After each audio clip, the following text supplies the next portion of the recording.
আচ্ছা, আমাদের বাংলাদেশে মসজিদে আল্লাহর আইন চলে, সমাজে চলে না কেন? এই না চলার পিছনে কারণ কি আপনারা জানেন? কারণ হলো, আওয়ামী লীগকে যদি জিজ্ঞাসা করেন মসজিদ কার ঘর, বলবে আল্লাহ। বিএনপিকে জিজ্ঞাসা করেন মসজিদ কার ঘর, কয় আল্লাহ। জামাত ইসলামকে জিজ্ঞাসা করেন মসজিদ কার ঘর, আল্লাহর। যে দলই করুক না কেন, যদি মসজিদ ব্যাপারে বলেন কার, সবাই বলবে আল্লাহ। বাংলাদেশের সমস্ত দলের মানুষ মসজিদ আল্লাহর ঘর বিশ্বাস করছে, কিন্তু গোটা বাংলাদেশও যে আল্লাহর এই বিশ্বাস এখনো করেনি। জোরে এখন কথা ঠিক কিনা? আপনারা বলেন তো, মসজিদ কার, দেশ কার, পৃথিবী কার? খালি মুখ দিয়ে ধারাপথের মতন আল্লাহর আল্লাহ ঠিকই, কিন্তু মসজিদের মতো বিশ্বাস করেনি বলে মসজিদে কোনো রাজনীতি চলে না। সব দলের মুসলমান এক কাতারে নামাজ পড়ে। জোরে কোন কথা ঠিক কিনা? কেন? আল্লাহর ঘরের মধ্যে দলাদলি চলবে না, আল্লাহর ঘরের মধ্যে আগে পাত চলবে না, কাতার সোজা করা লাগবে। তো আল্লাহর ঘরের মধ্যে বিশ্বাস করলেন, বাহিরে বিশ্বাস করতেছি না। কারণ একটা, আজকে আমরা বলবো তাবারাকাল্লাযী বিয়াদিহিল মুলক ওয়া হুয়া আলা কুল্লি শাইইন কদির। গোটা পৃথিবীর রাজত্ব, কর্তৃত্ব, মালিকানা একমাত্র কার হাতে? সমস্ত ক্ষমতার মালিক কে? না, আপনার খুব জোরে বললেন না। আমাদের 5 থেকে 4 সালে গল্প হচ্ছে, বুঝলেন? যা আগে আওয়ামী লীগ ক্ষমতা ছিল, আগামীতে বিএনপি ক্ষমতাতে আসতেছে। আগে কে ছিল ক্ষমতা, আর আগামীতে বিএনপি আসতেছে। আমি এই কথা শুনে বললাম নাউজুবিল্লাহ, নাউজুবিল্লাহ, নাউজুবিল্লাহ। আমার এই নাউজুবিল্লাহ শুনে 3-4 জন বলছে যে হুজুর আপনি কি বিশ্বাস করেন না? আমি বললাম না, বিশ্বাস করেন। আওয়ামী লীগও ক্ষমতা ছিল না, বিএনপিও ক্ষমতা আসবে না, সব সময় ক্ষমতায় থাকবে না আমার আল্লাহ। ধরে খান কথা ঠিক কিনা? আপনার বলেন তো, আওয়ামী লীগ ক্ষমতা ছিল, যদি আওয়ামী লীগ ক্ষমতা থাকে তাহলে 24 সালের 5ই আগস্ট খবর কি? কথা কয় না, কি খবর? তাহলে বিএনপিও ক্ষমতা আসতেছে না। আল্লাহ ইচ্ছা করলে কাউকে ক্ষমতা দেয় পরীক্ষা করার জন্য, লিয়াবলুয়াকুম আইয়ুকুম আহসানু আমালা। তোমাদেরকে পরীক্ষা করা হবে সুন্দর আমলের জন্য। ব্যবসায়িক হবা, অপমান করে ন্যাংটা করে ক্ষমতার থেকে নামায় দেওয়া হবে। জোরে কোন কথা ঠিক কিনা? তাহলে সবসময় যিনি ক্ষমতায় তিনি কে? ওয়া হুয়া আলা কুল্লি শাইইন কদির। প্রত্যেকটা বিষয়ের উপরে একমাত্র ক্ষমতা কার? এই কথা বলার সময় যারা জবান খুললেন না, সমস্ত বিষয়ের উপরে ক্ষমতা কার, এই কথাটাও আপনি জবান খুলে বললেন না। বিশ্বাস করেন, আপনি লেখা রাখেন, মরার 2 দিন আগে আল্লাহ আপনার জবান বন্ধ করে দিবে। 2 দিন আগে থেকে আপনি কেন ও করবেন, আর কথা মুখ দিয়ে বাড়াবে না। কি জন্যে? এই কোরআনের হক কথাটা, সমস্ত ক্ষমতার মালিক আল্লাহ, এই কথা যখন আপনি বলবেন না, মরার সময় আপনার মুখে আল্লাহ আল্লাহ উচ্চারণ আল্লাহ করতে দিবে না, আল্লাহ করতে দেবে না। কারণ মুনাফিকের মুখে কোনোদিন ঈমানের কলেমা মরার সময় উচ্চারণ হবে না। জোরে কোন কথা ঠিক কিনা? এই জন্য এখন থেকে চর্চা করার দরকার আছে না নাই? সমস্ত ক্ষমতার মালিককে আরো জোরে, জোরসে বলুন মাশাআল্লাহ। এবার তো ঠিক হলো।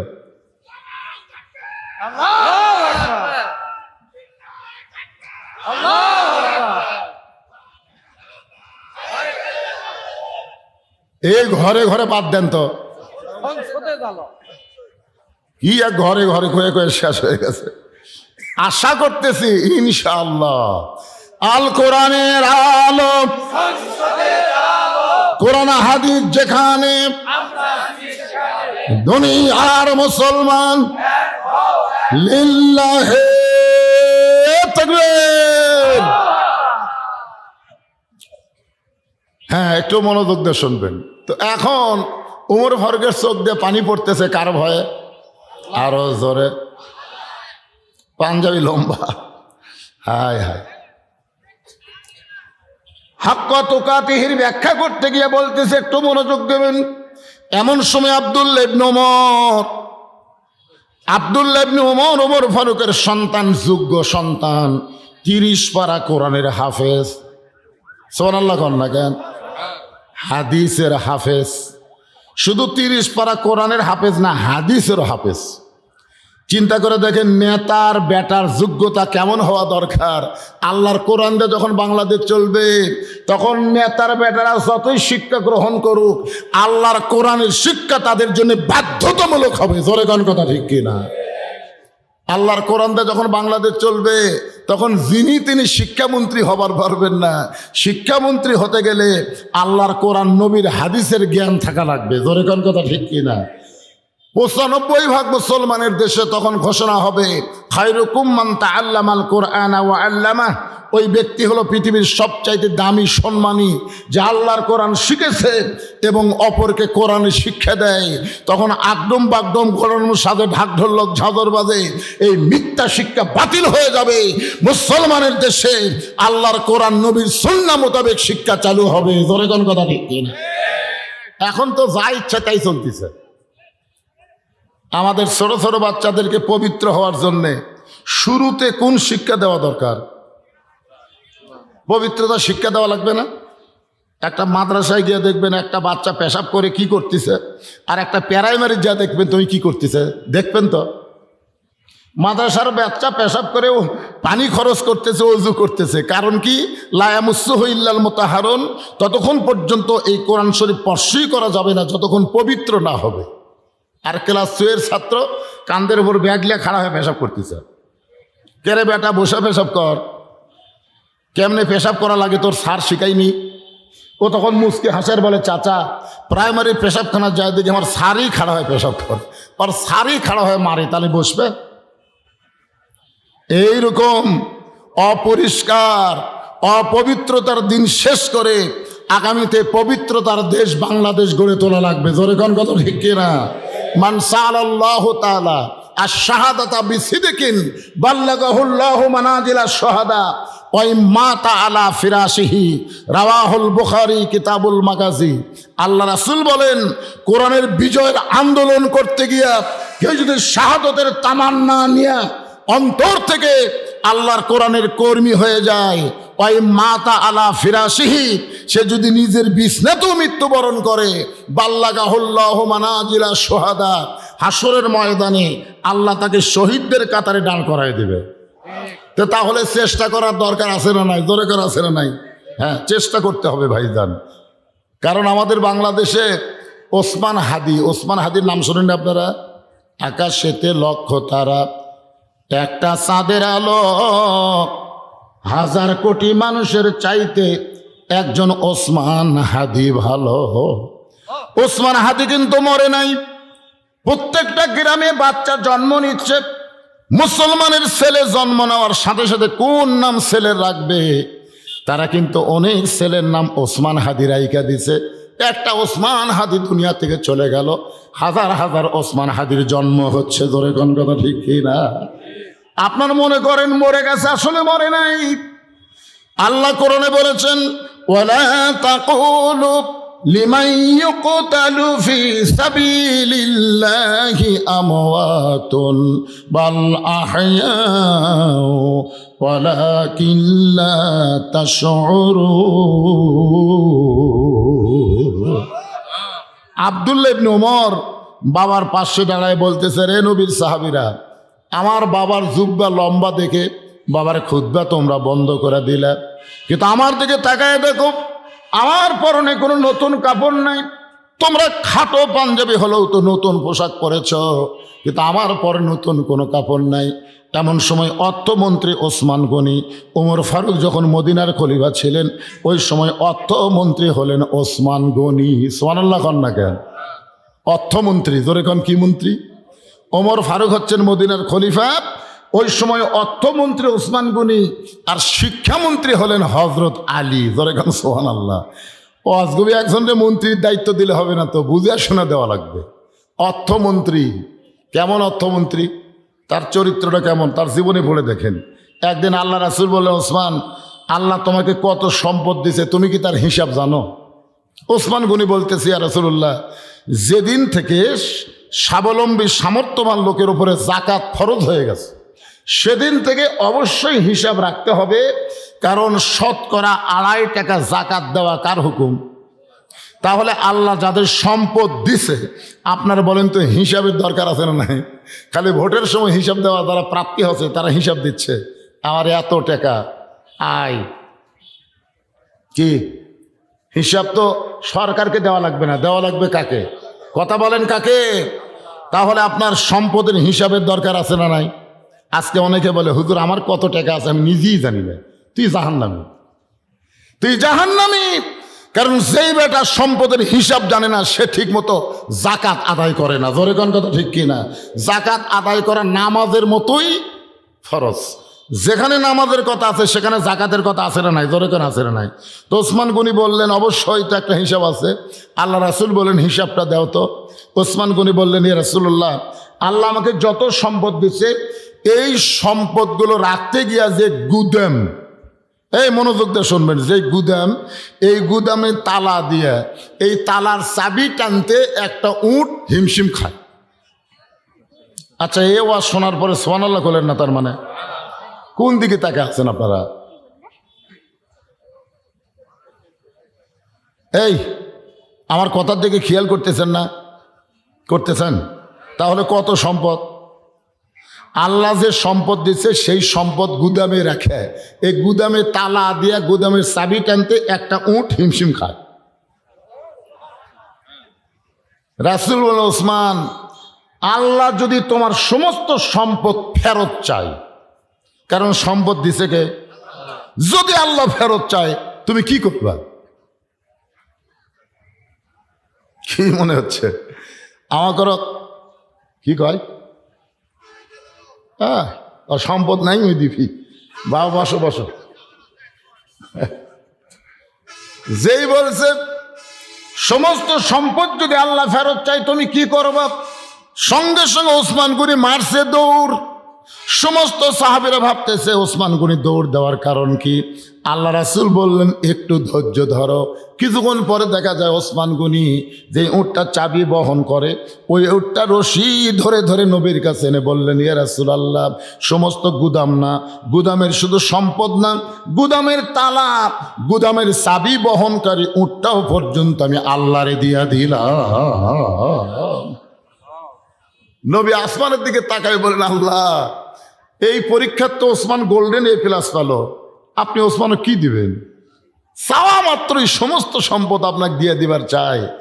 আল্লাহ বললেন হাবিব, আমি আল্লাহ ছিলাম গানি, আল্লাহ গানি আনতুমুল ফুকারা। আমি আল্লাহ হলাম গানি, আমার গানি ডিগ্রি আমি ওসমান রে দিয়া দিলাম। সেই ওসমান হচ্ছেন অর্থমন্ত্রী, যাকে তাকে অর্থমন্ত্রী করা যাবে না। মন্ত্রী করার আগে কোরআন দিয়ে যখন রাষ্ট্র চলবে সেই মানুষটার মধ্যে ইন্নাল্লাহ ইয়ামুরুকুম আন তুআদ্দুল আমানাতি ইলা আহলিহা ওয়া ইযা হাকামতুম বাইনান নাস আন তাহকুমু বিল আদল। আল্লাহু আকবার। ওসমান গনি বলেন আব্দুল্লাহ, আজকে জুমার দিনে সবাই নতুন পোশাক পরেছে, তুমি পুরাতন কাপড় পরে কেন নামাজ পড়তে আসলা? আব্দুল্লাহ বলতেছে আমি যদি আজকে নতুন কাপড় পরতাম তাহলে আমার বাবার জুব্বা লম্বা হতো না। রে নবীর সাহাবীরা, তোমরা হয়তো জানো না, যেদিন থেকে আমার বাবা মদিনার খলিফা হয়েছে সেদিন থেকে আমার বাবার দায়িত্ব হলো সবাই ঘুম পাড়বে, আর আমার বাবা চোরের মতন চুপি চুপি একা একা মানুষের দুঃখ কষ্ট নিজের চোখে দেখবে। কার ভয়ে? কার ভয়ে? কোনো নিরাপত্তা নাই, কোনো পুলিশ নাই, কোনো র্যাব নাই। বাংলাদেশের মতন ৯৬টা দেশের খলিফা একা একা ঘরে, আর আমাকে এমপি একলা আসুক তো উনি বলে গরিবের বন্ধু আয়, পুলিশ আসিস কেন? মন্ত্রীরা একলা আসো, পুলিশ ছাড়া বার হওয়ার পারে না। তার মানে কি? আল্লাহকে পুরাপুরি নিরাপত্তা দানকারী বিশ্বাসী করেন, ঠিক কিনা বলেন? আল্লাহ কোরআনে কি বলেছেন? অমাইয়া তাওয়াক্কাল আলাল্লাহ। এতন অবস্থাও থাকে, দিনের আলোতেও থাকে, রাতের অন্ধকারেও থাকে। জীবিত অবস্থায় সবসময় যে ফেরেশতা দুইজন আমাদের সঙ্গে থাকে, এটা কি আপনাদের বিশ্বাস হয়? তাহলে আমি যেগুলো ভালো কাজ করি, আমি যেগুলো খারাপ কাজ করি, এগুলো লেখার জন্য দুইজন সম্মানিত ফেরেশতা আল্লাহ সেট করে দিয়েছেন। কিন্তু আল্লাহর নবীর সঙ্গে দুইজন ফেরেশতা থাকতো না। এই জন্যই থাকতো না, কারণ নবীর কিছু লেখার দরকার নেই। আর আমরা সকলেই জানি এই দুই ফেরেশতা কোথায় থাকে, কথা কয় না, কান্দে থাকে। তো নবীর কান্দে চড়ার মতন কোনো যোগ্যতা ফেরেশতার আছে? এ কারণে আল্লাহ নবীর সঙ্গে যে ফেরেশতা থাকতো, মাঝে মধ্যে নবীর কাছে আসতো, তার নাম হলো জিবরাইল। আর লাইলাতুল মিরাজে জান্নাত পর্যন্ত যে ফেরেশতা নবীর সঙ্গে ছিলেন, ওই ফেরেশতার নাম হলো জিবরাইল। জিবরাইল বললেন, ইয়া রাসূলুল্লাহ, আপনি যদি জান্নাত থেকে বের না হন, আল্লাহ আপনাকে জান্নাত থেকে বের করে দিবে না। কারণ জান্নাতের একটা শর্ত আছে, আছে না নাই? শর্তটা কি? ঢুকলে বাড়ান লাগবে। আল্লাহ কোরআনে বলেন, সালামুন আলাইকুম তিবতুম ফাদখুলুহা খালিদিন। খালিদিন শব্দের অর্থ হলো চিরস্থায়ী। কেউ যদি একবার জান্নাতে প্রবেশ করে, আল্লাহ তাকে চিরস্থায়ীভাবে জান্নাত দিয়ে দেয়। তা আপনি যদি জান্নাত থেকে বের না হন, আল্লাহ আপনাকে জান্নাত থেকে বের করে দিবে না। জিবরাইল বলতেছেন, আপনাকে জান্নাত থেকে বের হয়ে দুনিয়াতে না যাওয়াই ভালো। কারণ যেই বছর রাসূল মেরাজ করেছেন এই রজব মাসে, আপনারা বলেন তো, সেই বছর রাসূলের জীবন কি শান্তির ছিল না কষ্টের ছিল? জানেন আপনারা? সেই বছর রাসূলের জীবনে বড় বড় তিনটা কষ্ট গেছে। এক নম্বর কষ্ট হলো নবীর চাচা আবু তালেব দুনিয়া থেকে বিদায় নিয়েছেন। অনেকে মনে করবেন চাচা মরলে ভ্যাস্তার কি, কারণ বাপের সাথে সবচাইতে বেশি গন্ডগোল কার হয়? কথা কয় না, কার হয়? এক হাত জায়গা নিয়ে দেখবেন বাপ চাচার মধ্যে গন্ডগোল। অনেক সময় আমরা কিন্তু বলি, আল্লাহ চাচা মরাই ভালো, চাচা মরলে আর বাপের সাথে গন্ডগোল হবে না, ঠিক কিনা বলে? কিন্তু আল্লাহর নবীর চাচা বিদায় নেওয়ার কারণ, নবী এত কষ্ট পাওয়ার পিছনে কারণ হলো, নবী নিজেই বলেছেন, মায়ের পেটে থাকা অবস্থায় আমি এতিম ছিলাম, কিন্তু দুনিয়াতে আসার পর আমি এতিম ছিলাম না। সাহাবারা জিজ্ঞাসা করলেন, ইয়া রাসূলুল্লাহ, দুনিয়াতে আসার পরে আপনি এতিম ছিলেন না, এটা কেমন কথা? আল্লাহর নবী বললেন, ভাগ্যগুণে আমি এমন একটা চাচা পাইছিলাম, যেই চাচা আমাকে বাবার চাইতেও বেশি দয়া করছে। জোরে কোন সুবহানাল্লাহ। আমার যে বাবা নাই, এটা আমি কোনোদিন বুঝতেই পারিনি। এখন বলেন, সেই চাচা মরলে ভাস্তার কষ্ট হবে কি হবে না? চাচা দুনিয়া থেকে বিদায় নেওয়ার কিছুদিন পরেই আল্লাহর নবীর দরদের বিবি খাদিজাতুল কুবরা দুনিয়া থেকে বিদায় নিলেন। এই একই বছরে, যে বছর চাচা গেলেন, ওই বছরই দরদের বিবি খাদিজা দুনিয়া থেকে বিদায় নিলেন। আপনারা সকলেই জানেন, যতদিন মা খাদিজা নবীর সঙ্গে স্ত্রী ছিলেন, জীবিত অবস্থায় রাসূল খাদিজা থাকা অবস্থায় আর কোনো বিবাহ করেননি। মানে খাদিজার মহব্বতে নবী এবং নবীর মহব্বতে খাদিজা, যাকে বলা হয় দরদের বিবি। ধরে কোন সুবহানাল্লাহ। এই মা খাদিজা দুনিয়া থেকে বিদায় নেওয়ার পরে আল্লাহ রাসূল তায়েফের ময়দানে গেলেন। তায়েফবাসীরা নবীকে এত কষ্ট দিল, যে কষ্টে আল্লাহর নবীর দেহ থেকে রক্ত পর্যন্ত ঝরল। এখন বলেন, কষ্ট কয়টা গেল? তিনটা কষ্ট। চাচা মারা, দরদের বিবি খাদিজা বিদায় নেওয়া, তায়েফের ময়দানে পাথর খাওয়া। এখন বলেন, এত কষ্টের পরে নবীকে আল্লাহ তাআলা আরশে নিয়ে গেলেন, এটা কি শান্তি নয়? এটা কি সুখ না? এটা কি খুশির খবর না? আমাদের বাংলাদেশে আমরা দীর্ঘদিন বহু কষ্ট করেছি, ঠিক কিনা বলেন? বহু কষ্ট। কষ্টের পরে আগামীতে একটা শান্তি সুখ আসার সম্ভাবনা আছে। আপনাদের কি মনে হয়? বুঝবার পারতেছেন না? গোটা বাংলাদেশ ওয়াজ করার পরে এতটুকু আল্লাহ পাক আমাকে দেখাইতেছে আর কি, আমি দেখতে পাচ্ছি মানুষ আর কষ্টে থাকতে চায় না। মানুষের তৈরি আইনের মধ্যে মানুষ আর থাকতে চায় না। আগামীতে আল্লাহর কোরআন দিয়ে বাংলাদেশ চলবে, এ দৃশ্য বাংলার মুসলমান দেখবার চায়। ধরে কোন কথা, ঠিক কিনা? তবে আমার বিশ্বাস, কষ্টের পরে শান্তি আছে না নাই? হয়তো আল্লাহ সেই শান্তি আমাদেরকে দিতে পারেন। তো আল্লাহর নবীকে জিবরাইল বললেন, হুজুর, দুনিয়াতে গিয়ে খালি কষ্টই হয়, এই জান্নাতের মধ্যে আপনি থাকেন, বার না হলে আল্লাহ বার করে দিবে না। ওই সময় আমাদের নবী শুধু নবী না, আমাদের নবী নেতা হয়ে বললেন, জিবরাইল, আমি নবী আমার জন্যে না, আমি নবী হলাম আমার উম্মতের জন্যে। জোরে কোন সুবহানাল্লাহ। যেই নবী জান্নাতের মধ্যে গিয়া আমাদের কথা বলে না, আর এখনকার নেতারা সংসদে গেলে আর আমাদের কথা মনে থাকে না। তোর এখন কথা ঠিক কিনা দেখবেন, সংসদ পাশে তো কি জানি পাইয়া গেছে, নেতার বগড়া আসবেই না। মাঝে মধ্যে নেতা বগড়ায় বেড়াবার আসবে, এসে চামচা এমনভাবে নেতাকে ঘিরে ধরবে, একটা ভোটারেরাও নেতার কাছে যাবার পারবে না। তোর এখন কথা ঠিক কিনা? এইগুলো নেতা আসলে নেতা না, এখন বুঝবার পারতেছেন না, কিন্তু নেতা প্রকৃত কারা? আল্লাহ নবী বললেন, জিবরাইল, আল্লাহ যদি আমাকে জান্নাতে থাকার জন্য ঢুকতে বলতেন, আমি জান্নাতে ঢুকতামই না। আমি সেই দিন জান্নাতে থাকার জন্য ঢুকবো যেদিন আল্লাহ তাআলা আমার সমস্ত উম্মাতিনীকে জান্নাত দিবে। এমন একজন বিশ্বনবীর উম্মত হওয়াতে আপনারা খুশি না বেজার? তাহলে জবান খুলে আর একবার বলি আলহামদুলিল্লাহ। আমি আপনাদের অনুরোধ করবো, গেটের কাছে শুধুমাত্র ভলেন্টিয়ার ছাড়া বাদ বাকি যারা আছেন তারা বসে পড়বেন। কোরআনের মাহফিলে বসাটাই হলো আদবি। বসাটা কি? আদব। আর দাঁড়িয়ে থাকা ওটা বলা লাগবে না, আদবের উল্টা কি হয়? তো বসাটা যদি আদবে হয়, দাঁড়িয়ে থাকা কি আপনি নিজেই চিন্তা করেন। এই জন্য আমি বলবো, যতক্ষণ জায়গা আছে আপনারা বসবেন।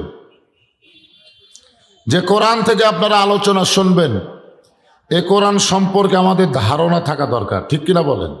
এ কোরআন সম্পর্কে আমাদের একটা আইডিয়া থাকা দরকার। আপনারা বলেন তো, যে কোরআন থেকে আপনারা তাফসির শুনবেন, এই কোরআনে কোনো সন্দেহ আছে? যেই কোরআনের প্রথমে আল্লাহ বললেন, যালিকাল কিতাবুল লা রাইবা ফীহি হুদাল লিল মুত্তাকিন, এই কিতাবের মধ্যে কোনো সন্দেহ নাই, এই কিতাব পাইকারি হারে সবাইকে হেদায়েত দিবে না, কেবলমাত্র মুত্তাকি বান্দাবান্দি যারা আল্লাহর কোরআন থেকে হেদায়েত পাবে তারা। বলেন সুবহানাল্লাহ।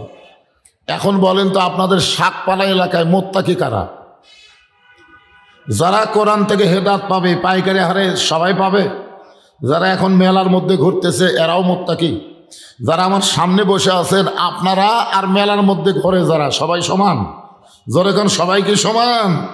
আল্লাহ যদি বলতেন যালিকাল কিতাবুল লা রাইবা ফীহি হুদাল লিন-নাস, এই কিতাবের মধ্যে কোনো সন্দেহ নাই, এই কিতাব পাইকারি হারে সবাইকে হেদায়েত দিবে, তাহলে আমরা বুঝতে পারতাম মেলার মধ্যেও যারা, মাহফিলেও যারা, সবাই হেদায়েত পাবে।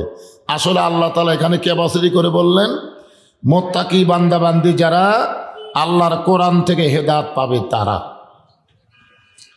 এই মুত্তাকির এক নম্বর বৈশিষ্ট্য হলো আল্লাযীনা ইউমিনুনা বিল গায়ব, অদৃশ্যের প্রতি যারা বিশ্বাস স্থাপন করে।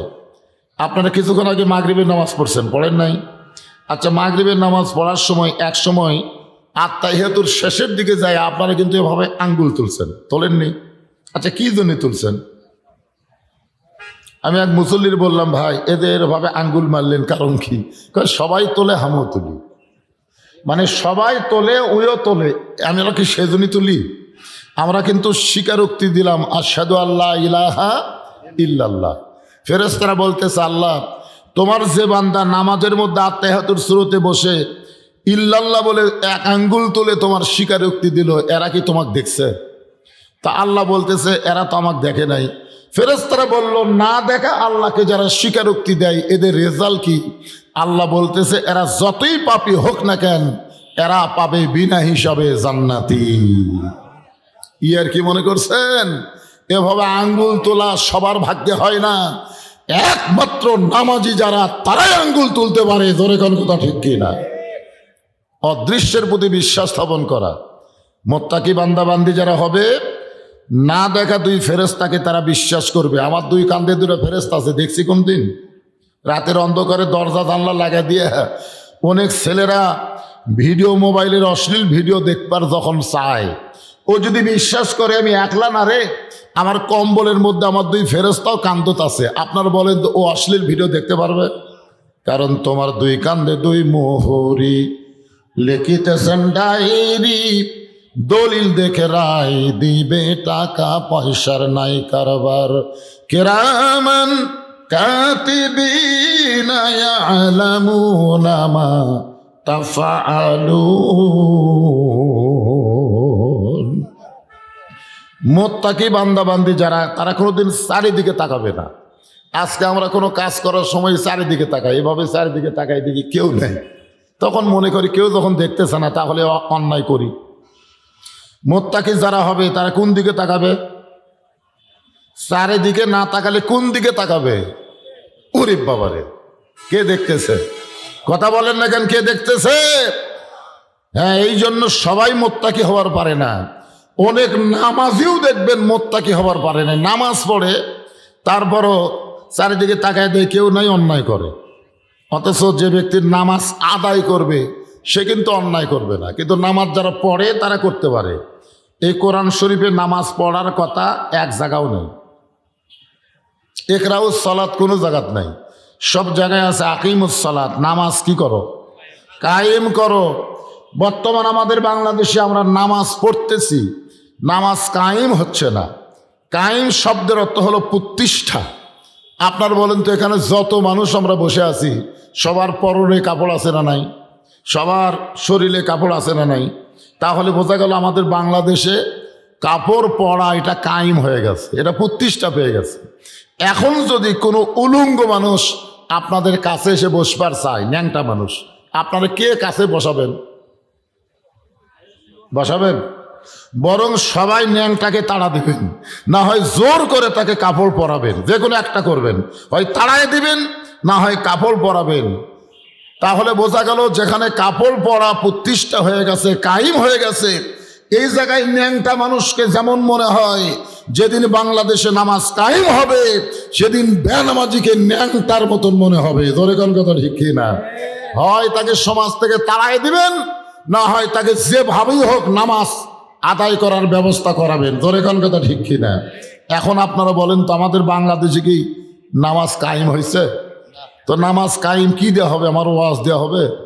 আমি কি 2-4 বছর হলো ওয়াজ করতেছি? আমার এমন কোনো ওয়াজ নাই যে ওয়াজ আমি নামাজের ওয়াজ করি নাই। আপনারা ইউটিউবে খুঁজে দেখেন, আমার এমন একটা ওয়াজ পাবেন না যে ওয়াজে নামাজে 2-4 মিনিট আমি ওয়াজ করিনি, কিন্তু আমি ওয়াজ করে দেখতেছি কান্ত হচ্ছে না। তার মানে বোঝা গেল আমাদের বাংলাদেশে নামাজ কায়েম করতে গেলে ওয়াজ দেওয়া হবে না। নামাজ কায়েমের সিস্টেম, নামাজ কায়েমের পরিবেশ, নামাজ কায়েমের সমাজ, নামাজ কায়েমের রাষ্ট্র তৈরি করা লাগবে। জোরে কোন কথা ঠিক কিনা? এই রাষ্ট্র তৈরি করতে হবে কিভাবে? এই বিধানকে আল্লাহর কোরআনে আছে না নাই? দরকার আছে না নাই? যেই কোরআন সম্পর্কে আল্লাহ বললেন, অনুনাজ্জিলু মিনাল কুরআনি মা হুয়া শিফাউ ওয়া রাহমাতুল লিল মুমিনিন।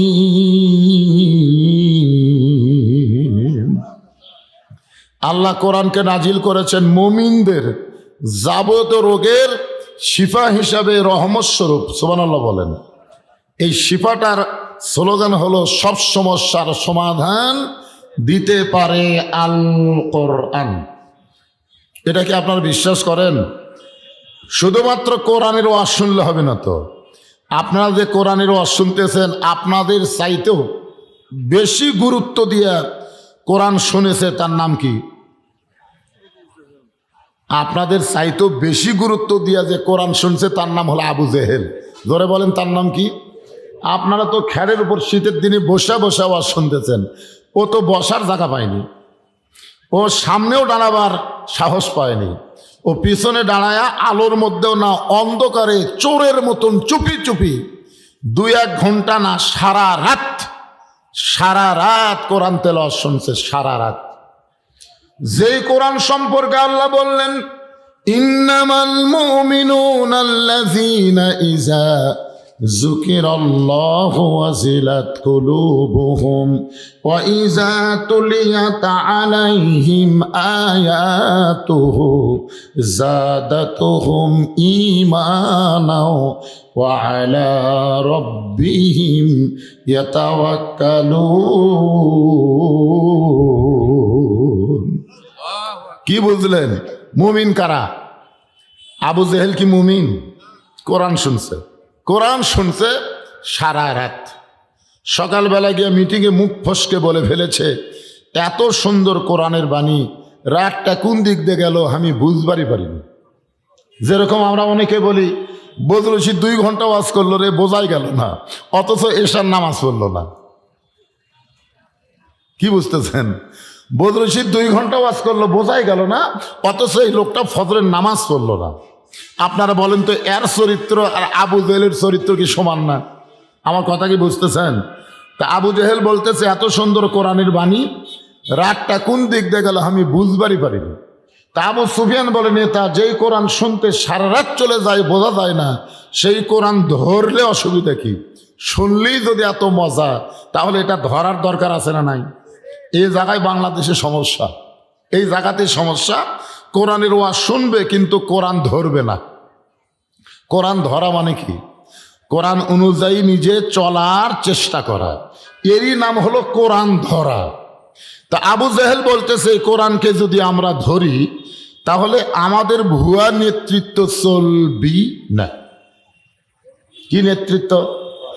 আজকে বাংলাদেশে যারা ভুয়া নেতৃত্ব দিবার চায়, বিসমিল্লাহির রহিম বলে শুরু করে মানুষের আইনের কথা বলে, মানুষের রাষ্ট্রের কথা বলে, মানুষের সংবিধানের কথা বলে, বিসমিল্লাহ যতই বলুক, এরা আসলে ভুয়া নেতৃত্ব দিবে, আল্লাহর কোরআনের নেতৃত্ব দিবে না। জোরে কোন কথা ঠিক কিনা? কথা বলেন। তা আবু জেহেল কোরআন শুনবে ঠিকই, কিন্তু কোরআন গ্রহণ করবে না। এখন আপনারা বলেন, আমরা কি আবু জেহেলের মতন শুনবো? খালি শুনবই? সামিনা ওয়াতাআনা, আল্লাহ বলেছেন খালি শুনলে হবে না, এটাকে গ্রহণ করা লাগবে, এটাকে ধরা লাগবে। এই কোরআনকে যদি আমরা ধরি মুত্তাকি হয়ে, এই মুত্তাকি সম্পর্কে আল্লাহ বলতেছেন, ইয়া আইয়ুহাল্লাযীনা আমানুত্তাকুল্লাহা হাক্কা তুকাতিহি ওয়া লা তামুতুন্না ইল্লা ওয়া আনতুম মুসলিমুন।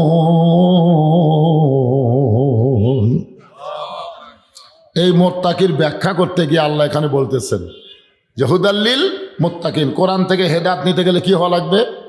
মুত্তাকি হওয়া লাগবে। এই মুত্তাকির একটা ব্যাখ্যা হচ্ছে যারা আমাকে বিশ্বাস স্থাপন করেছে। আল্লাহ বলতেছেন, যারা আমাকে বিশ্বাস স্থাপন করেছ, তোমাদের এক নম্বর কাজ হচ্ছে আত্তাকুল্লাহ, ভয় করতে হবে। কাকে?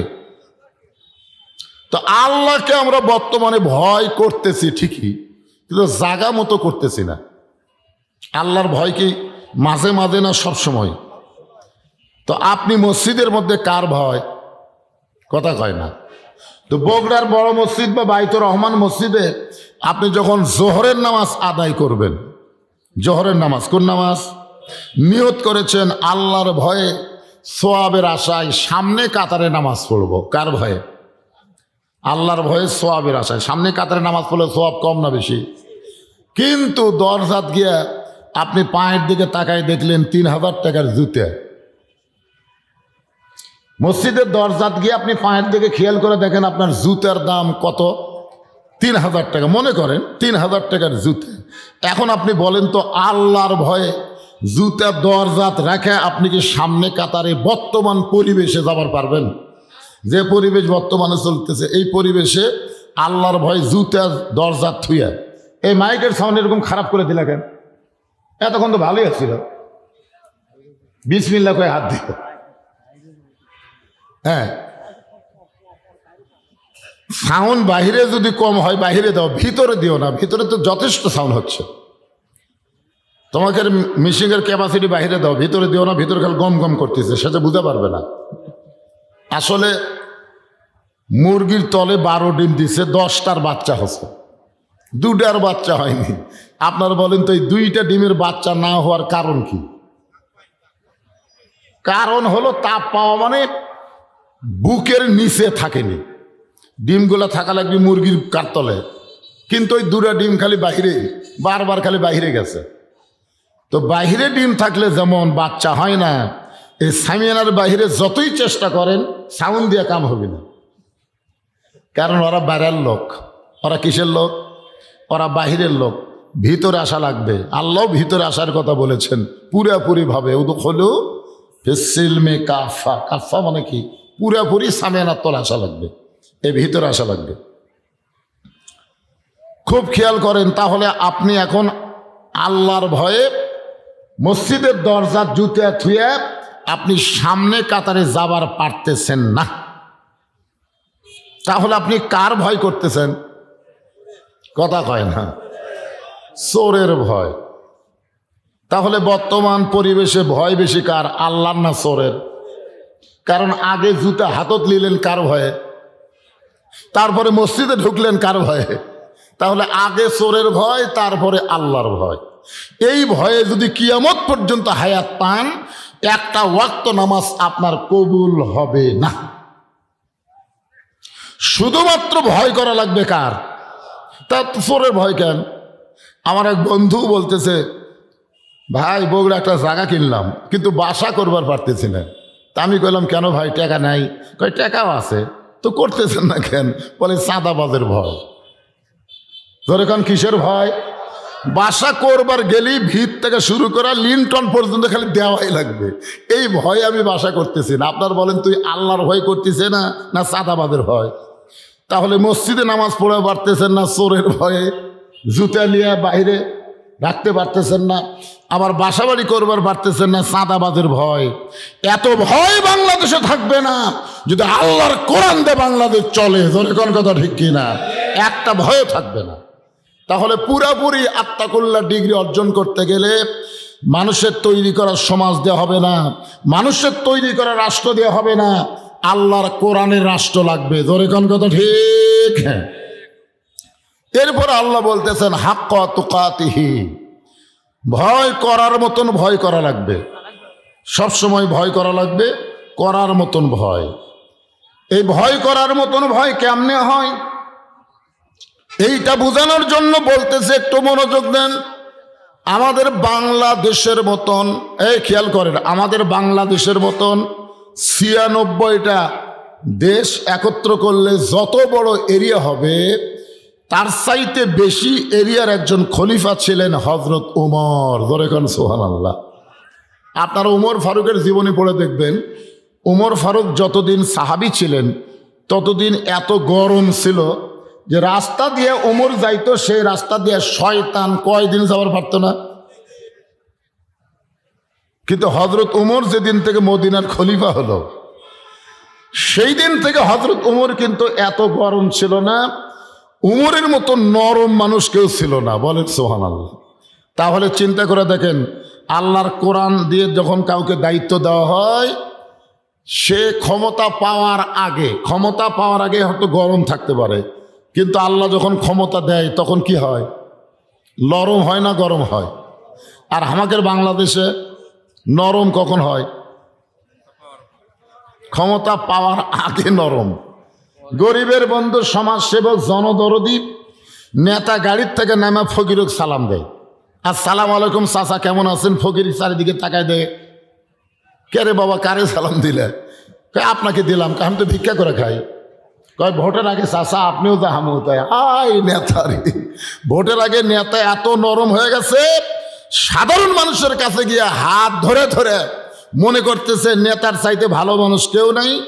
যেই ক্ষমতা পায়া গেল, ক্ষমতার মালিককে হায় হায় নেতার সাইজ। কিন্তু আল্লাহর কোরআন দিয়ে যখন রাষ্ট্র চলবে, আগে থাকবে এমন রাস্তাতে গেলে শয়তান 40 দিন যায় না। সেই মানুষটা অর্ধ পৃথিবীর খলিফা হইয়া জুমার দিনে যখন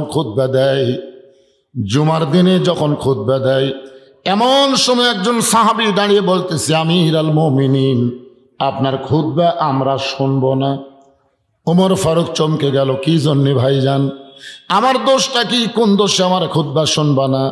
সাহাবী বলতেছে, আমাদেরকে খাটো পাঞ্জাবি দিয়া আপনি লম্বা জুব্বা পরে খুতবা দিচ্ছেন, আমাদেরকে খাটো পাঞ্জাবি দিয়ে আপনি লম্বা জুব্বা কোথায় পাইলেন? এটা যতক্ষণ না বলবেন ততক্ষণ আপনার খুতবা মানে বক্তব্য শুনব। আচ্ছা বলেন তো, মানুষের আইন দিয়ে যদি রাষ্ট্র চলতো, এরকম কথা বলার সাহস হতো? কে রে তুই রে? আরে ওমর ফারুক কিছু বলার আগেই ওমর ফারুকের চামচের আওয়াজ ধরে সেই সাইজ করতো। কিন্তু আমাকে নেতা কি করবে? যা করবে করবে, তুই ধরার খেয়ে। এটা হলো মানুষের আইন। আর আল্লাহর আইন যখন চালু হবে, মসজিদের মধ্যে কার আইন চলে? ইমাম যদি 4 রাকাত নামাজে 3 রাকাতে বসে, ইমাম যদি দাওরা পাস হয়, ডবল টাইটেল পাস হয়, কিন্তু অটো ভ্যান চালক চিন্তা করবে আসরের নামাজ তো 4 রাকাত, 2 বৈঠক, 2 রাকাত আর 4 রাকাত, ইমাম যে 3 রাকাতে বসলো, অটো ভ্যান চালক আল্লাহু আকবার বলছে, আল্লাহু আকবার, কি সাহস! ইমাম ভুল করছে, ভ্যান চালক লোকমা দিছে, ইমাম মনে মনে বলতেছে 41 সালের আগে আমি উঠবো না। এই মনে করে ইমাম যদি বসায় থাকে, স্বৈরাচারী হয়ে বসে থাকে, আপনার বলেন তো মসজিদের মুসল্লি ভ্যানালার পক্ষে যাবে না নেতার পক্ষে যাবে? কারণ ভ্যানালা যেটা বলছে এটাই ঠিক, ইমাম যেটা করতেছে এটা ব্যাঠিক। আল্লাহর ঘরের মধ্যে ঢুকে নবীর তরিকা মোতাবেক নামাজ পড়াবার পারলে তুই ইমাম, যদি পড়াবার না পারিস তোকে পরিবর্তন করে আর একটা নেতা বানাবো। কারণ মসজিদে কোনো মানুষের আইন চলে না, মসজিদে আইন চলে কার? আরো জোরে বলেন। আল্লাহর প্রতি যারা ভরসা করবে আল্লাহ তাদের জন্য যথেষ্ট হয়ে যাবে। জোরে কান সুবহানাল্লাহ। অনেকে নিরাপত্তা কর্মীর হাতেই গুলি খাচ্ছে, জোরে কান কথা ঠিক কিনা? আপনারা বলেন তো নমরুদক মারছে কে? মশা মারছে? নমরুদক মারছে কে? যাই মাথাত বাড়াচ্ছিল তাই মারছে, জোরে কান কথা ঠিক কিনা? বেড়াতে বেড়াতে একসময় মনে হয় কি এক দায়িত্ব নিলাম রে, ই আরামে ঘুম পাড়ে আর আমি মশাক বাড়ানোর জন্য মাথার বাড়ি, ই তো ঘুম পাড়ে, মার বাড়ি। এমন বাড়ি মারছে মাথা ফাটা, মশা বলতে তুইও বাঁচলো হবো বাঁচলো। আজকে যাদেরকে নিরাপত্তা মনে করতেছ এরা নিরাপত্তা না, যে কোনো সময় তোমার নিরাপত্তার বিঘ্ন ঘটায় দিবে। জোরে কোন কথা ঠিক কি না? নিরাপত্তা দেওয়ার মালিককে আরো জোরে জোরসে বলুন। বিশ্বাস করেন এমনি এমনি জিকির করতেছেন? হায় হায়, নামাজ পড়ে আবার জিকির করতেছে, আমার দয়াল বাবার দরবারেতে কেউ ফিরে না খালি হাতে। অথচ নামাজে বলছে ইয়াকা নাবুদু, দেওয়ার মালিককে। আবার কি বলতেছে? দয়াল বাবা। আল্লাহর ধন নবীর দিয়ে, আল্লাহ আছে গায়েব হইয়া, নবীর ধন খাজা নিয়া শুয়ে আছে আজমিরে, কেউ ফেরে না খালি হাতে, খাজা তোমার দরবারেতে। ইমান থাকলো? কেউ ফেরে না খালি হাতে, আল্লাহ তোমার দরবারেতে। একটু মনোযোগ দিয়ে শুনবেন। আব্দুল্লাহ ইবনে উমর বলতেছেন, আমার বাবা চোরের মতন চুপি চুপি একা একা, সবাই যখন ঘুম পাড়ে তখন আমার বাবা নিজের চোখে মানুষের দুঃখ কষ্ট দেখে। আল্লাহর কোরআন যে যখন রাষ্ট্র চলবে, তখন যাদেরকে নেতৃত্ব দেওয়া হবে তারা আর ঘুমাতে পারবে না, মানুষের দুঃখ কষ্ট নিজের চোখে দেখা তাদের জন্য ওয়াজিব হয়ে যাবে। দরকার ঠিক কিনা? ওমর ফারুক দুঃখ কষ্ট দেখতেছেন, হঠাৎ হযরত ওমর দেখতে পায় তাঁবু টাঙ্গানো, তাঁবুর বাহিরে একটা পুরুষ মানুষ অস্থির হয়ে গেছে, একবার উত্তরে যায় একবার দক্ষিণে যায়। তাঁবু টাঙ্গানো, তাঁবুর বাহিরে একটা পুরুষ মানুষ। জোরে কোন কি মানুষ? পুরুষ মানুষ অস্থির হয়ে যাওয়া লক্ষণ ভালো? অস্থিরতা থাকবে মেয়েদের মধ্যে। জোরে কোন কার মধ্যে? কারণ জান্নাতের মধ্যে আগে অস্থির কে হয়েছিল? হাওয়া না আদম? বুঝতে পারতেছে না? গন্ধম গাছের কাছে আগে কে গেছিল? হাওয়া। মেয়েরা হবে অস্থির আর পুরুষ হবে স্থির। শত কষ্টের মধ্যেও পুরুষকে অস্থির হওয়া যাবে? কথা বলেন না কেন? যাবে? যাবে না ভাইজান। মেয়েরা অনেক সময় অস্থির হতে পারে, মেয়েদের কথা আলাদা। আল্লাহ কোরআনেও বলেছেন, আর রিজালু কাওয়ামুনা আলান নিসা, পুরুষেরা থাকবে উপরে, নারীরা থাকবে কোথায়? উপরে যদি পুরুষ থাকে নারীরা কুড়ি থাকবে, এটা বলা লাগবে? তা আমাদের বাংলাদেশের পুরুষেরা একটু সজাগ হন তো। আমরা বহুদিন মেয়ে মানুষের নিচে ছিলাম, আর যেন ভবিষ্যতে কোনো মেয়ে মানুষের নিচে যাওয়া না লাগে, আগামীতে যেন পুরুষেরাই সব কিছু করে, এটা একটু দেখার চেষ্টা করার দরকার আছে না নাই? আল্লাহ কবুল করুক, জোরে করে আমিন। ওমর ফারুক দেখলেন তাঁবুর বাইরে একটা পুরুষ মানুষ অস্থির হয়ে উত্তরে যায় দক্ষিণে যায়। আল্লাহ রাসূল বলেছেন, কাউকে যদি তুমি শান্তি দিবার চাও, সবচাইতে বড় দোয়া হলো সালাম দেওয়া। জোরে কন কি দেওয়া? আচ্ছা, আপনারা কবর যখন জিয়ারত করবার যান, আপনার প্রথম কি দোয়া পড়েন নাকি সালাম দেন? এখান থেকে প্রমাণ হয়ে গেল যতই দোয়া পড়েন সবচাইতে বড় দোয়ার নাম হলো সালাম। আসসালামু আলাইকুম ইয়া আহলাল কুবুর। কবরে সালাম দিয়ে কি উত্তর আসে?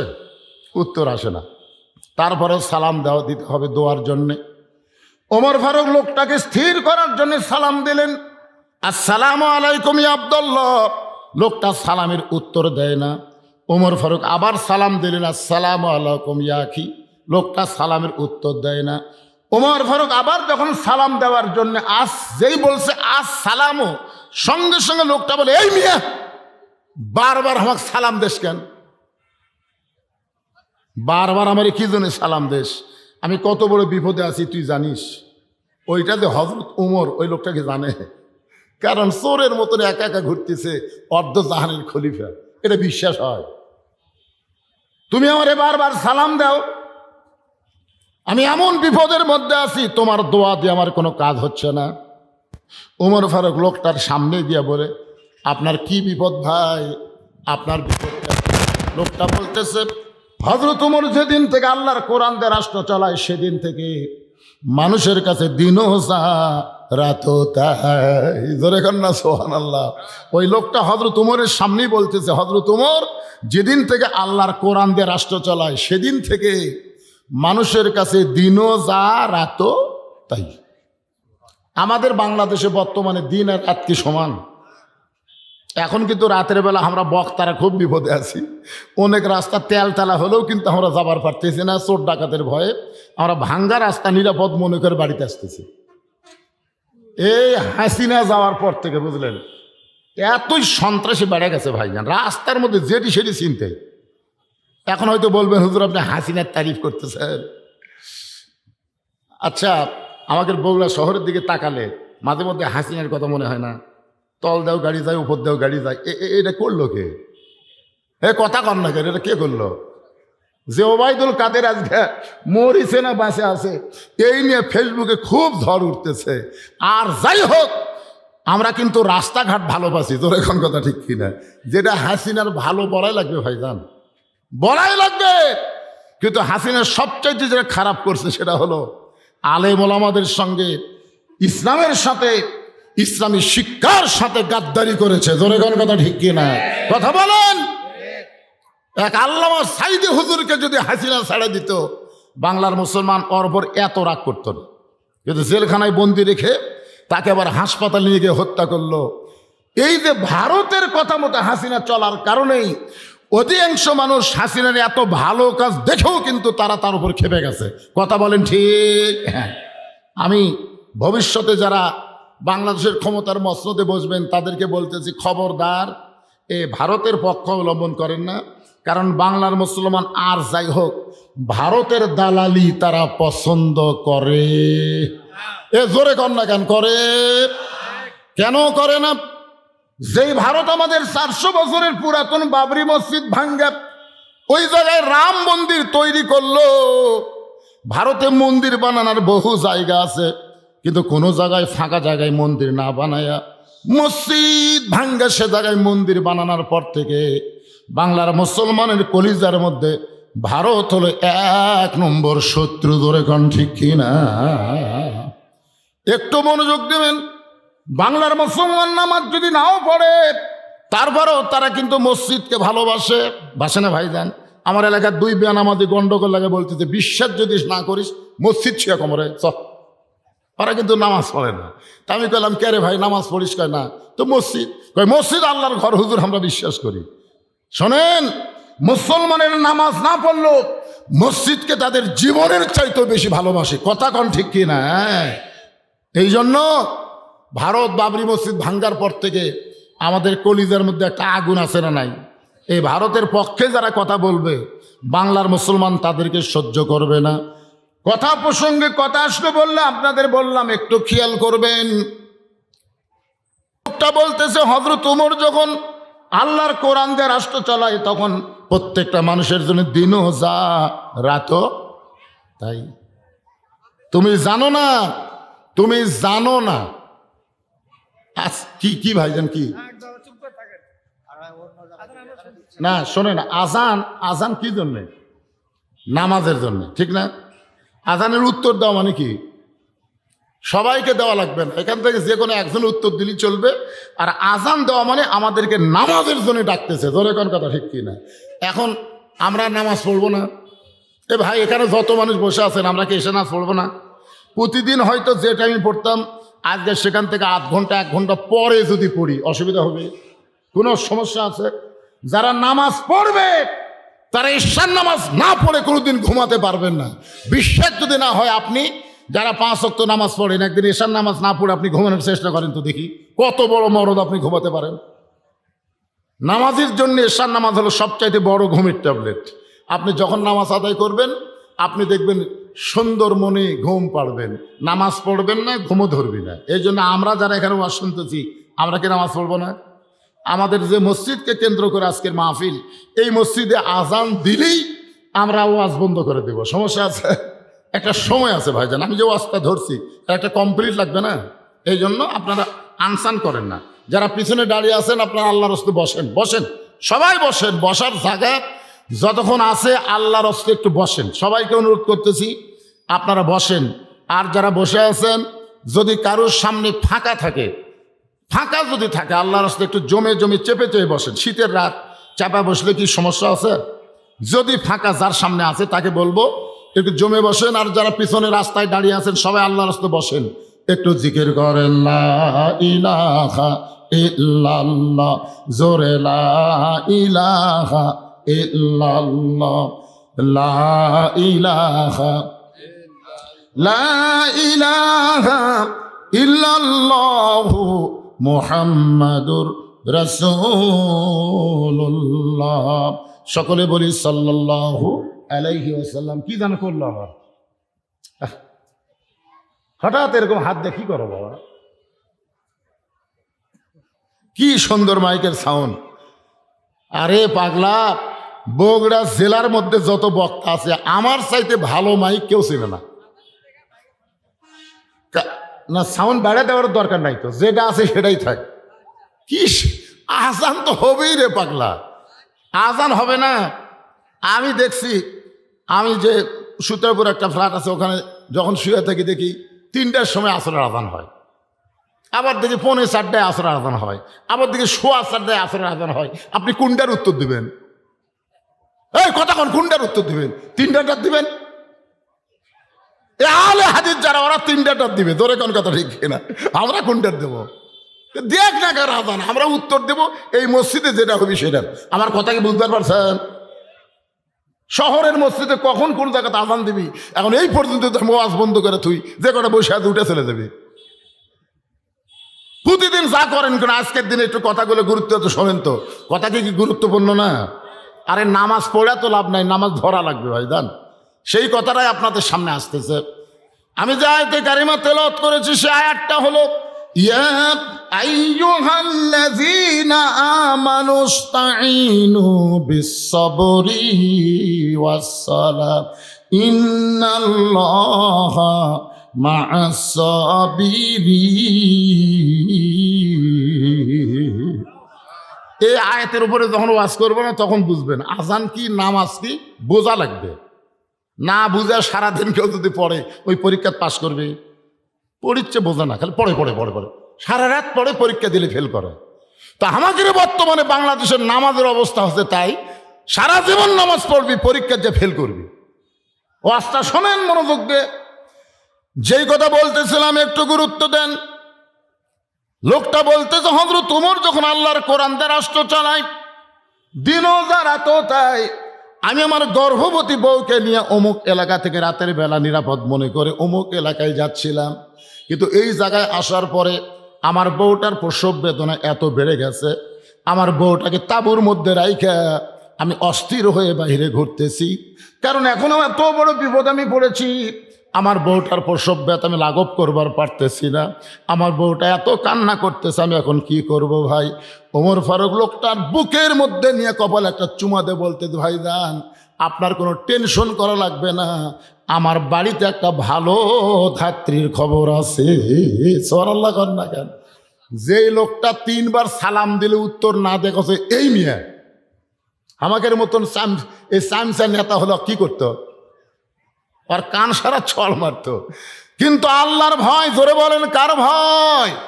আল্লাহর ভয়। হযরত ওমর বললেন, তোমার কোনো টেনশন নাই, কোনো চিন্তা করো না, একটু ধৈর্য ধরো, আমার বাড়িতে ভালো একটা ধাত্রী আছে। এই বলে হযরত ওমর এক দৌড়ে বাড়িতে আসলেন। এক দৌড়ে বাড়িতে এসে দরজায় সালাম দিলেন, আসসালামু আলাইকুম ইয়া আহলাল বাইত। আব্দুল্লাহর মা সঙ্গে সঙ্গেই দরজা খুলে গেছে। সালাম দিয়ে খেলে আব্দুল্লাহর মা বলা মাত্রই দরজা খুলে গেছে। ওমর ফারুক বললেন, কেগো বিবি, আমি মানুষের কষ্ট রাতের বেলা চোরের মতন দেখি, আর তোমাকে ডাক দাও মাত্রই তুমি দরজা খুলে দিলে, কারণ কি?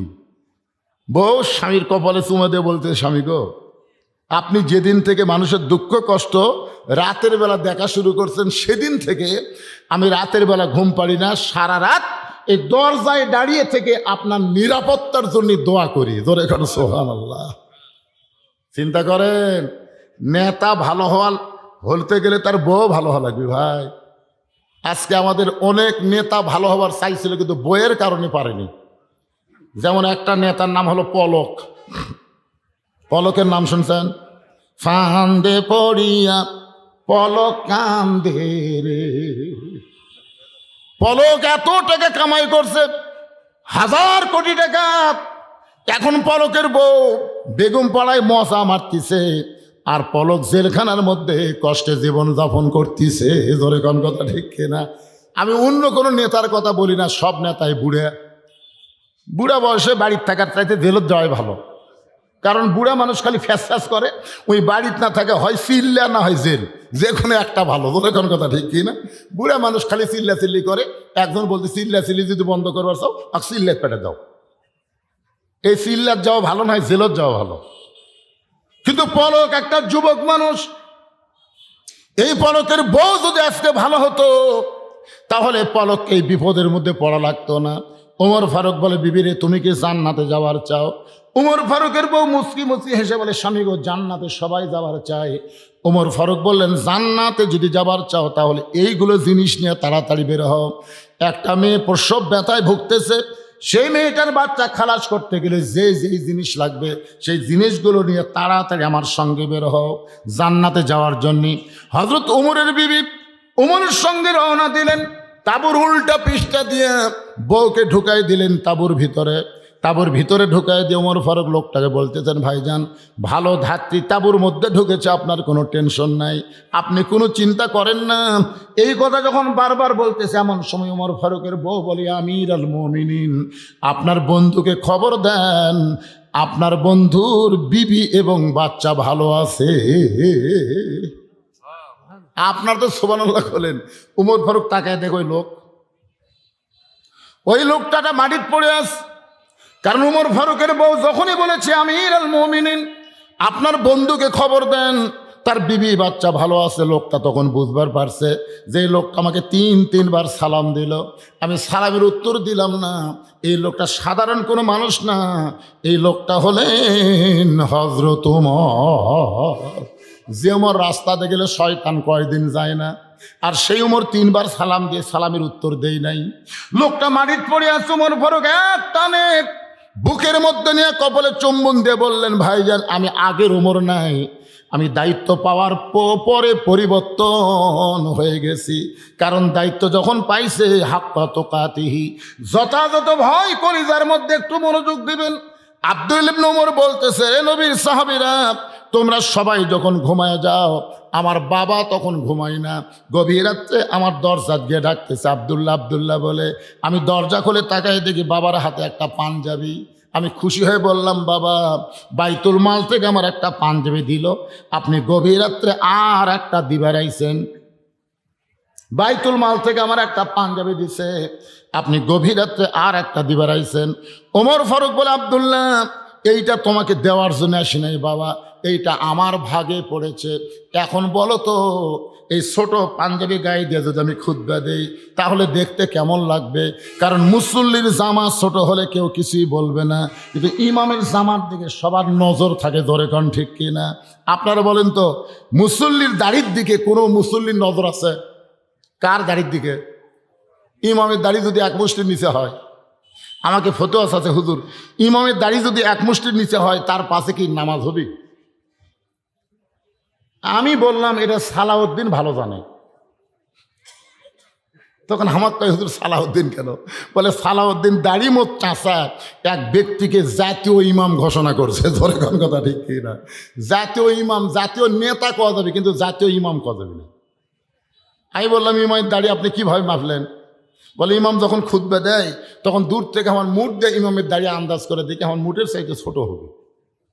আমি বললাম ভাইজান আপনার দাড়ির খবর কি? বলে আমার দাড়ি আমি মুঠ দিয়ে মাফি নাই। তো আপনার দাড়ি মাফেন না, ইমামেরটা মাফেন কেন? বলে হুজুর মুসল্লির যাই হোক ইমামের ঠিক থাকা লাগবে। যেই বাংলাদেশে ইমামের দাড়ি মানুষ মুঠ দিয়ে মাপে, সেই বাংলাদেশে যাকে তাকে ইমাম ঘোষণা করা যাবে। কথা বলেন, জোরে কথা বলেন, যাবে? ওমর ফারুক বললেন আব্দুল্লাহ তোর পাঞ্জাবিটা আমাকে দান করে দে। আব্দুল্লাহ বলে গভীর রাত্রে আমার পাঞ্জাবি আমার বাবাকে দান করে দিলাম।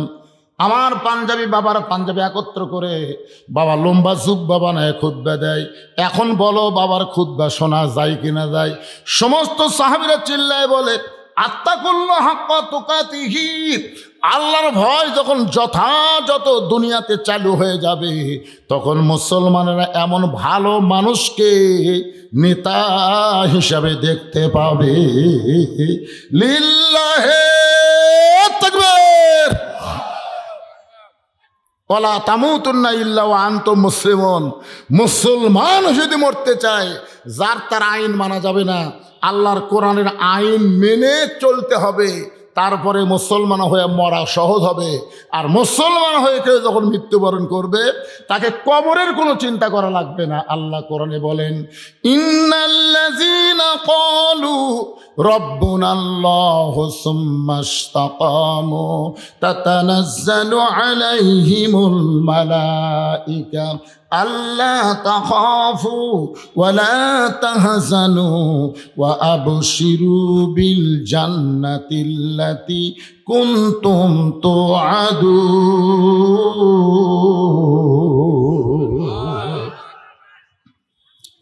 নিশ্চয় যারা আল্লাহকে রব হিসাবে স্বীকার করে এর প্রতি যারা ইস্তেকাম থাকবে, রবের উপর ইস্তেকাম থাকতে গেলে এক নম্বর যে আমল তার নাম হলো নামাজ।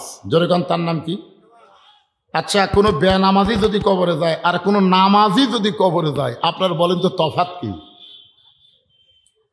নামাজি কবরে গেছে মানে আসরের নামাজ জামাতে আদায় করছে, মাগরিব নামাজ আদায় করছে, এশার নামাজ জামাতে আদায় করছে, কিন্তু ফজর আসার আগে লোকটা মারা গেছে।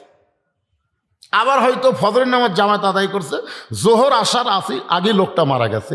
এই লোকটাকে যখন কবরে রাখা হবে, মুনকির নাকির এসে সর্বপ্রথম তাকে প্রশ্ন করবে মান রব্বুকা, তোমার রবকে, তোমার রবকে। ওই লোকটাকে যখন প্রশ্ন করবে ওই লোকটা মুখই খুলবি না, মুখ বন্ধ থাকবি। ওই লোকটার পক্ষে নামাজ দাঁড়িয়ে যাবে। কে দাঁড়াবে? নামাজ দাঁড়িয়ে বলবে এই মুনকির নাকির, কাকে রব সম্পর্কে প্রশ্ন করতেছ? কাকে?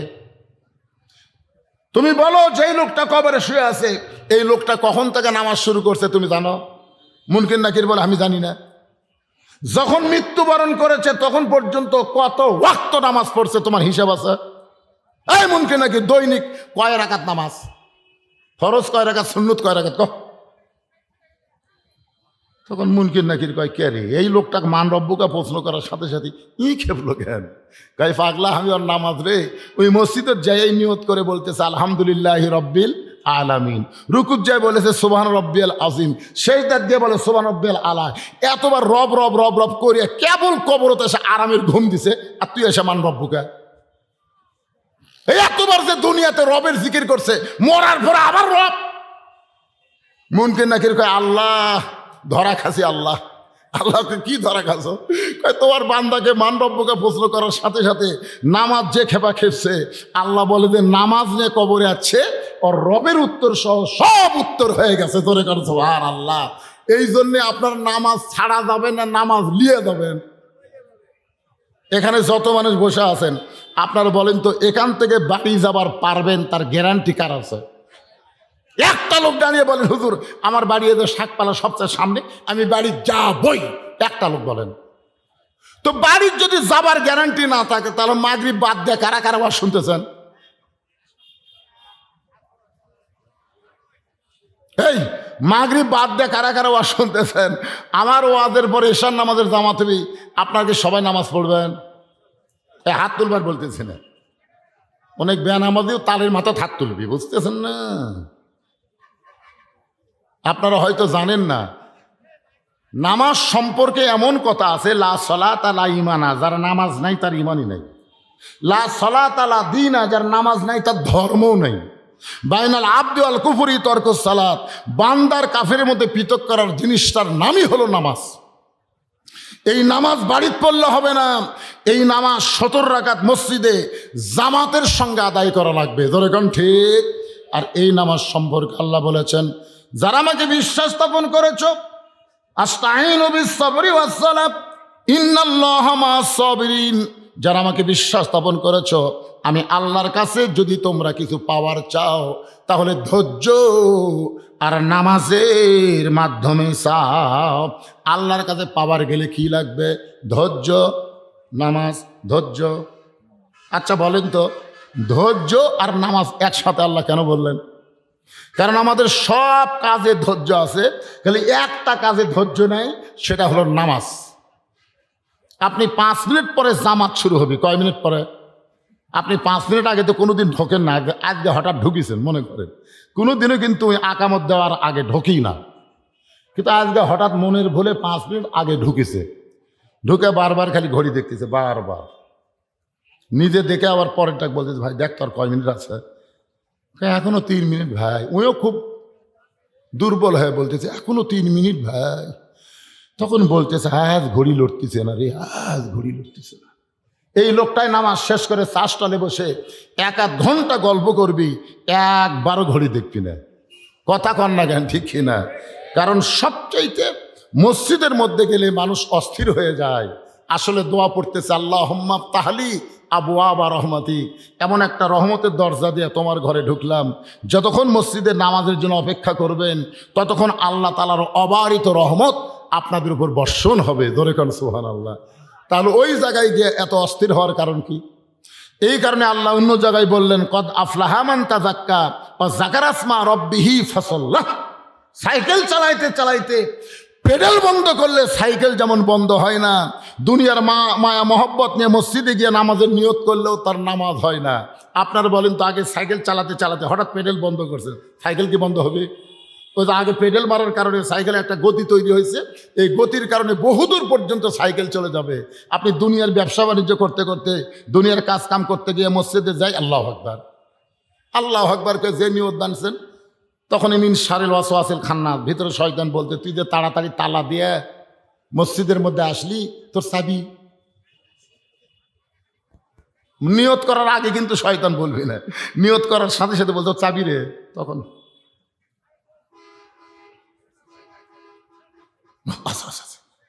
আপনার বলেন তোর নামাজ আছে? হাদিসে আছে বিস্তারিত, হুজুরি কলব ব্যতীত করছিল কালেও নামাজ তোর হবে না। তবে কেন গাও জোয়ারি, মানুষকে দেখাও নামাজ পড়ি, ও তোমার সিদ্ধ বীজে সুফসল ফলে না। আজও কেন আল্লাহর নামাজ ধরতে পারলা না? আল্লাহ কয়, নামাজের জোরে ফায়েশা কাজ যাবে দূরে, পাক কোরআনে রয়েছে ঘোষণা। এখন আকাম কুকাম নামাজ রোজা একসাথে বান্দিয়া বোঝা, জাহান নামে দিয়া সরওয়ানা। আজও কেন আল্লাহর নামাজ ধরতে পারলা না? আমার এলাকার এক নামাজি মসজিদ থেকে বের হয়ে বলতেছে, আমাকে চিনিস? আমাকে চিনিস? মুখ সামলে কথা বলিস, খালি বগুড়ার থেকে ঘুরে আসাই তো সাইজ করবো। এখন নামাজ পড়ছি, কিছু বলবো না, খালি ঘুরে আসি। 5 মিনিট থেকে বগুড়ার যাবি, ঘুরে আসাই সাইজ করবি। কি ওই কাহালু পার হওয়ার পারেনি, কাহালু 4 মাথার ভুটভুটির সাথে বাজা গেছে, ঘুরে আসাই সাইজ করবি। সাইজ কে করছে? কথা কন না কেন, কে করছে? যাকে বলছে ঘুরে আসাই সাইজ কর্ম, ওই আবার 250 গ্রাম আঙ্গুর কিনক দেখতে গেছে, যায় দেখে শহীদ যে মেডিকেল কলেজে রোবটের মতন ব্যান্ডেজ করা থাকছে। ওই আঙ্গুর বার করে মুকুট দিয়ে বলতেছে, ভাই ঘুরে যায় সাইজ করবার চালু, খবর কি ভাই? কই আমি নামাজ পড়া রোজা করে মানুষ হবার পারলাম না রে। কারণ মনুষ্যত্ব আমার ভিতরে নাই।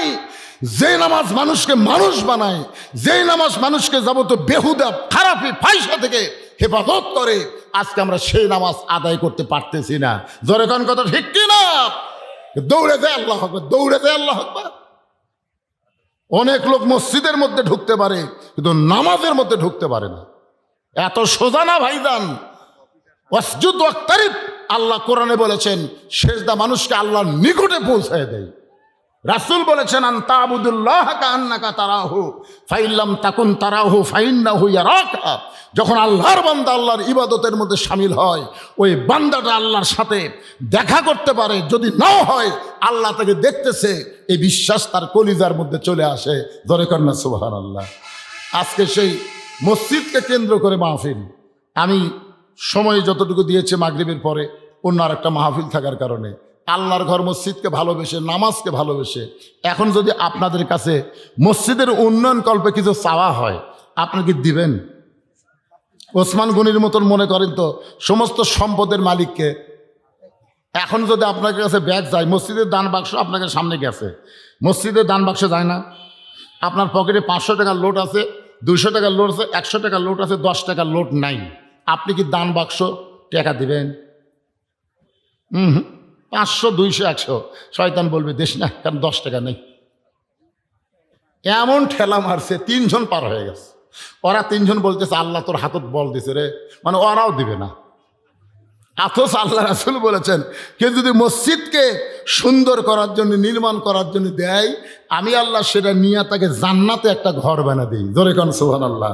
আমরা জান্নাতে যারা ঘর চাই, কারা চাই? আল্লাহকে একটু হাত দেখান তো ভাই, যারা চান। কে কে হাত তোলেন? এরা কি দুনিয়ায় মনে করছে শেষ নাকি? হাত তোলেন, টান টান করে তোলেন দিকে, হাত নামান।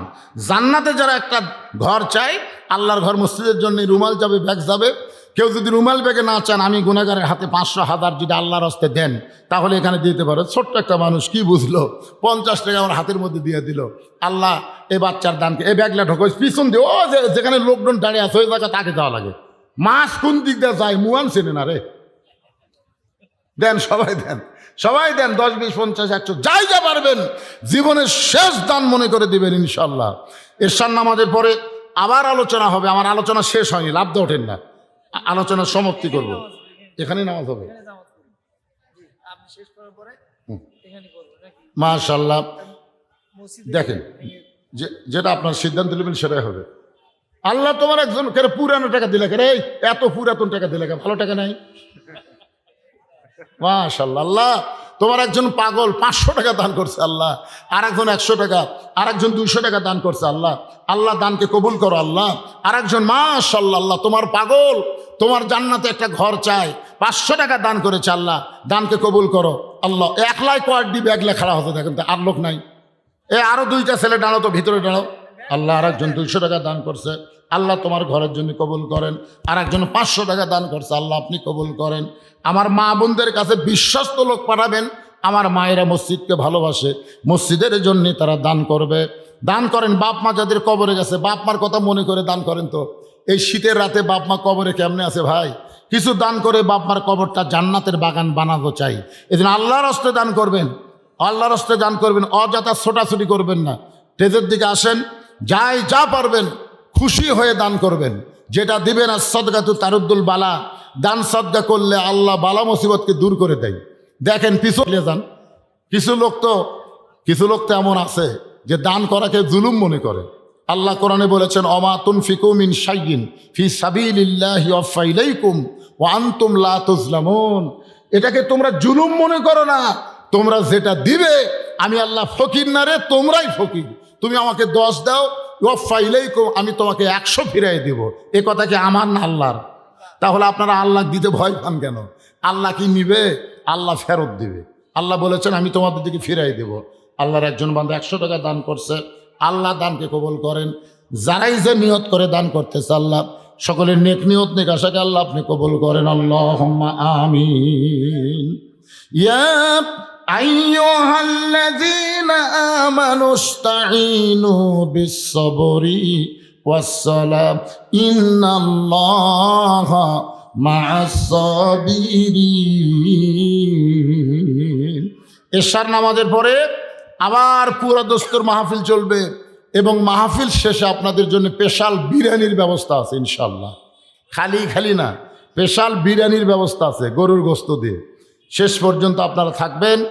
মাগরিবের পরে যে হারে আপনারা এসেছেন তাতেই মাহফিল টইটুম্বর হয়ে গেছে। এরপরে তো মাহফিলের বেড়া খোলা লাগবে ইনশাল্লাহ। তাই এই জন্য আপনারা সবাই আসবেন। আমার জামাই সহ আরও কিছু বক্তা আছে, তারা আলোচনা করবে। আমি সংক্ষিপ্ত একটা মোনাজাত করবো আপনাদের নিয়ে, একটু বসেন। আল্লাহুম্মা আমিন। আল্লাহুম্মা আনতাস সালাম ওয়া মিনকাস সালাম তাবারাকতা ইয়া যাল জালালি ওয়াল ইকরাম। আয় আল্লাহ, মাগরিবের নামাজের পর থেকে এই পর্যন্ত যতটুকু আলোচনা করলাম, আল্লাহ যদি কোনো ত্রুটি বিচ্যুতি হয়ে মাফ করে দাও। যা হাদিয়া মঞ্জুর করো সোনার মদিনায় কবুল করে নাও।